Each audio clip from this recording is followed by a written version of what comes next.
4-5, The Zone continues this morning on a beautiful Friday in the Music City. Ramon Foster, Kayla Anderson, and Will Bowling, joined by one of our favorites, Brent Hubbs of VolQuest's on 3 this morning with the latest out of Knoxville on the hardwood, on the grass. The spring practice gets started very soon in Knoxville. What's up, Brent? How are you? I'm doing fantastic. Happy Friday to everybody. Enjoy the sunshine. I see Ramon has survived the combine. Right, Ramon? I did survive, man. Ran into a good bit of people up there, man. Saw the Vol legend himself, Reggie McKenzie, man. It was probably the highlight of the week for me, just so you know, Hubbs. It was an honor to meet him. Yeah, he's a terrific human being, man. Just a terrific guy who has obviously had great success and represents Tennessee so well in all that he does. Good dude, man. Real good guy. Good dude. Brent, yes. You'll be shocked to learn Ramon was very humble and like introduced himself like, hey, you know, what's going on? Reggie goes, I know who you are. It's okay. It's all That's good. simple. But He's got his ear to the ground. he does have he knows ball. He knows Absolutely. me, which is No even doubt. important. Hubbs, even with that being said, I said it earlier on the show too, man. Look, I'm at the NFL Combine, right? In National Football League, okay, is what I'm telling you. And there's a guy I run into, and it's just like, come up to me, hey, I know. He's like, okay, well, we might have played against each other and all these types of things, right? He was like, hey, man, we know a similar person. Ron Slay. I said, dang it. You're at my event. Can't go anywhere. I can't go anywhere, man. But no, I say that joking, but it was Jeremy Garrett, man, who was a former Innsworth coach, played at Ole Miss also. He's a D-line coach now for the Chicago Bears, Hubs. But is that not the most Ron Slay thing to ever happen? I'm at a football event. You can go to all ends of the earth, and somebody's gonna know Slay from somewhere, somehow, some way. Yeah. This is a guy who spent a year plus at Mouth of Wilson, Virginia. And anybody who's ever been up there knows there's nothing in Mouth of Wilson, Virginia. Like you can't get lost enough to find Mouth of Wilson, Virginia. And yet somehow Ron Slay's the national treasure. Ron Slay is, and knows everybody in all corners of the earth. I guess we really shouldn't be surprised because it is Rod Slay after all. You're right, Hub. We'll carry on then. Brent Hubbs of VolQuest's on 3 with us. Brent, the big news out of Knoxville on the football front this week, Rickey Gibson, the report from On 3 that he is expected to enter the transfer portal in April. How big of a surprise was this, and is there any chance that this public negotiation ends with him staying in Knoxville, kind of the way it shook out a little bit with Boo Carter? Yeah, I think there's a chance that happens. We'll see what happens moving forward. And, Rickey's been in the building this week and has been working and has not packed up his locker or not left or anything like that. So he's still working. We'll see exactly where that is on Friday next week when they go to spring practice. And, I think he's going to be out there for spring practice. And this one's unusual because, the guy has put, he's put on a national blast. His people have put on a national blast that the plans to enter the portal doesn't open for 8 weeks. There's lots could happen between 8 weeks. He could change his mind. There could be some kind of renegotiation. There could be, just one of those deals where, hey, I was having a bad day and my people put that out there and it never became a part. I found it interesting. Cardell Tate from Ohio State, did an interview a couple of weeks ago, and he was like, I don't know where all those rumors came from that I was going to go into the portal. And I'm like, well, yeah, we do. We all know where Right. they came from. Well, I never talked to anybody. No, you didn't, but your people did. So it's just, this is different. These are different when it becomes a public deal, and you try to do everything through the public eye so the public's in tune or knows what's going on, as opposed to what most people do, and that's, you talk behind the scenes, you talk privately and say, hey, I need this, I want this. If I don't get this, then I'm going to go into the portal. And those happen lots. That happens a lot of times. And fans never know about it. But this is different because you let everybody know what you're thinking in late February when you don't have any options until April, which is certainly a bit unusual. But that's the world that we're in college athletics, and that's the concerning thing that you have for college athletics. It's not going away. It's not, it's not on its way out the door or anything like that. But these are the type things that bother you if you're trying to grow the game, because these don't help. This doesn't help relationship with the fans at all, who you're asking for more and more from. Brent, how much does Boo Carter's situation encourage all of this to happen? Like, oh, hey, well, you put it out there publicly and you negotiated this and, social media and court of public opinion. What's stopping me from doing the same? Do you think that was a factor at all for Rickey Gibson? Yeah, I think just the fact that, Boo Carter publicly did that and got a deal out of it, and Rickey Gibson got a deal, but probably not as big of a deal as what Boo Carter got. And, where's his value? Where does he think his value is? And I don't think there's any doubt that some people look at that and go, okay, how do you get things done? Well, maybe you go public with it. And, you try to negotiate that way, and you threaten to leave. But here's where I would caution all those people. Right now, we're in a world where you can play that game, publicly or privately, but especially publicly. And everybody who's done that, for the most part, a lot of people who have done it for the most part, have gotten what they want out of it.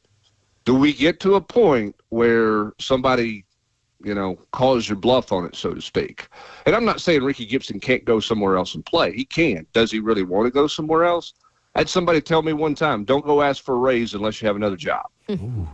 Because you might get told, go find another job. Mm-hmm. And at some point in time in the world of college athletics, there's going to be some quality kids, quality players who try to play that game, and they're going to get told, go play somewhere else. Now, when do we get there? I don't know. But at some point in time, those days have to come, because this thing has to self-correct itself. And I don't know when or how we're going to do that. It's not going to happen until, first of all, you get some national control. Like for example, and this is off on a separate tangent, but there's this controlling arm as a part of the House settlement that's a non-NCAA controlling arm that says we're going to regulate NIL, meaning you've got to validate every deal to be a legit NIL deal. It can't be donor X giving you whatever in your pockets and you sign a few autographs and that's your NIL deal. It's got to be a legit deal. That's the whole purpose of this regulation arm, if you will. Well, Oregon has introduced a bill into their state house that says, if passed, if you earn NIL money in our state, you don't have to report that money to anybody. You don't have to tell anybody about the deal at all. Well, that just circumvents what you're trying to get out of the House settlement for a national parameters, national guidelines to validate legit NIL deals. So individual states are staying one step ahead of any potential guardrails that you put in place. So do we ever get real guardrails? And if not, what is the natural course of correction, and when does that happen? Because at some point, I still contend you're not going to take it from a $25 or $30 million to a $50 million roster on some kind of real consistent basis somewhere. I just think it's going to be too hard. There's not going to be enough money. Wowzers. Brent Hubbs, VolQuest's on 3 with us this morning. Hubbs, on the other side of things, the offensive line, man. Andre Carrick lost his appeal for another year, man, and I saw you wrote up this 4 to 5 new starters. How do they fill those holes, man, and what is it going to look like as far as competition in spring ball? Well, I mean, you've got a left tackle in Lance Hurd coming back. Now, he's got to play much better than he did last year. I think we all recognize that and understand that. You got to be better in year 2 in this system. You've brought in 2 transfers, Wendell Moy from Arizona, who's going to be a guard. He will be one of your starting guards. You don't bring that guy in from Arizona who's been a starter to not be a starter, in my opinion. Sam Pendleton is the transfer from Notre Dame, who has started multiple games in the Power 5 level, got experience. I think he's going to be another guard. And then at right tackle, I've said this, I continue to believe this.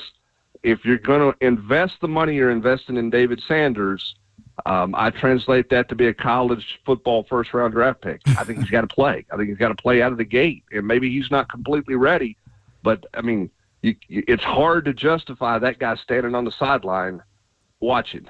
So I think that he's going to have to step in there. He'll have some competition with Larry Johnson, but I think ultimately it'll be David Sanders at right tackle. And then you're going to have a high school player at the center position. And is that Jesse Perry, who's a guy who could play guard, center, tackle? Is that William Satterwhite? Is that Max Anderson? I think those three guys most likely vie for that job. Pendleton could slide in and play center, Ramon, but he's probably better served at guard, and he's brand new to the offense. Those other guys I've mentioned have been in this program for a year plus. So I think you're going to have a true high school guy playing there. And so instead of, being in spring practice, being a group that's just trying to gel and, hey, let's bubble wrap Cooper Mays so he doesn't get hurt and that type of thing, you got some real competition going on. And that's why this spring practice is going to be different than the previous spring practices have been, because you got competition in a lot of spots, starting with the offensive line. I just want to double back real quick to the Rickey Gibson situation. So you said he's probably going to go through spring practice too? Like, is this the era of just make it weird? Like, legitimately? Like, you told me you're leaving, but you're still going to work and practice for me also? At this point, I'm chilling in Gibbs Hall and just asking y'all, hey, how was practice today if I really want to leave, Hubs? Well, and I think that's going to be, again, how much do you really want to leave? And that's the case. And again, what's Josh Heupel do? Listen, my belief is that he'll be out there a week from Friday, but the head coach might tell him stay in the dorm. Stay in Stokely. It ain't Gibbs no more. Hey, man. Hey, you don't want to be a part of this? Don't come be a part of this. Don't do it. That's his call. I mean, that's his right. And that's where head coaches in college football are challenged in adjusting to some things. Okay, and it's one of those deals where how are you going to handle this situation? Right? Because here's what we know with Josh Heupel back in December. What did he say? Because he was asked, Coach, this guy, going into the portal, but he's still here. Are you going to let him play? Oh, no, he's done. He's done. He's in the portal. He's leaving. He's not going to Ohio State with us. He's no longer a part. Now, those guys were officially in the portal. How do you handle this? I mean, the odd part about this one is this guy's giving you an 8-week notice that he doesn't want to be here or that he's going to go into the portal. So as a leader of the program, what do you say? Okay, but you also know, hey, that this guy had a really good year last year. We need him on our team. So, like, what do we? Yeah, it's weird, but there's so much weird about college football, Ramon, right now that normal feels weird, and weird feels normal. Brent Hubbs joining us this morning, as he always does at this time. I think I got that right. That was great. You did. Dropped a bar there. All I could think was the weird. Like Stewie Griffin did. Stewie Griffin, just weird. I was going to be childish, too, but I said, never mind, Hubs. I'm going to be an adult with you on a Friday, Kayla. Let me get out. We still have time, Mo. I'm turning my mic off. Right? I'm turning my mic off. Well, hopefully there's nothing weird about this position group, Hubs, but what can you tell us about maybe some of the early buzz with the receiver group? I think Travis Smith is one of the guys that we're all very curious to see. He's got some size about him. He's shown good athletic ability. He played really good football at a really high level in the state of Georgia, and I think the state of Georgia has shown through the years that they produce players who are pretty developed coming out of high school, particularly at some of the bigger schools. I like Travis Smith a lot. I like his mental makeup. Now we'll see how, the transition to college goes, and you're on your own for the first time and sort of all of those types of things. But I think Travis Smith's got a lot of self-starter in him, and my conversations with him, that's the way he comes across when you visit with him. So I'm excited to see what Travis Smith looks like. As a young guy, I think that he can help them and help solidify a very unknown rotation. What's Chris Brazzell in year two? You look at the history in this program, there have been receivers who have been much better in year two than year one. What does Brazzell look like in year two in this offense? And the same for Mike Matthews. I mean, we saw Jalen Hyatt take a big step from year one to year two. I think Brew McCoy was on his way to a big step from year one to year two before he broke the ankle. So we have seen guys in this program kind of take off in year two. Dante Thornton was better in year two than year one. So what does Mike Matthews look like in year two? What is Chris Brazzell? How much more comfortable are they with this offense? And then I think the other thing, too, is what are the tweaks that are made to this offense? What's Josh Heupel going to do in this offense differently? Are they going to tweak some of the route tree stuff? Are they going to do some things different? Josh Heupel, with Joey Halsley and now with Seth Luttrell coming on board, I mean, they're spending a ton of time really breaking down and deep diving and self-scouting their offense. And where do we need to tweak things? Where do we need to adjust things? The core of everything they do is not going away, okay? They're suddenly not going to have tight splits and really reduce space and all that kind of stuff. They're going to look and do a lot of the same things that they're doing. But what are some of the subtle tweaks we see in this offense, and how much of it is in the passing game, and how does that change some of the receiver stuff? I think the other guy that we're all that there's some buzz about that you feel like is going to take a real step when given more opportunities is Braylon Staley in the slot. I think he showed at Ohio State he could play at this level, and I think now the opportunity is really there for him, and I think he's got a chance to run with it this spring. I think it's a big spring for him. Good information there, Hubs. Brent, when it comes to the information on what they're looking to do to fill those games for 2026 and 2027 with Nebraska canceling, what are you hearing out of what Danny White might do with that? Other than frustration, Yeah. not a whole lot right now. I mean, it's one of those deals where Danny White really wants to do a home and home. I mean, he really does. And here's his concern about not doing a home and home, and it's justified. You played in Charlotte last year against NC State. It wasn't a game you picked. You had to put that game together because the conference said you can't play Oklahoma because they're coming in the league. You play them, but you didn't get the home game that you were scheduled as a non-conference game. So you got a neutral site game there. You're opening the season this year on the road in Atlanta against Syracuse in a neutral site game, and a game that Philip Fulmer put together and agreed to doing when he was the athletics director. Now, you're supposed to play a home and home with Nebraska in 26 and 27. Well, what if you have to fill that with neutral site games?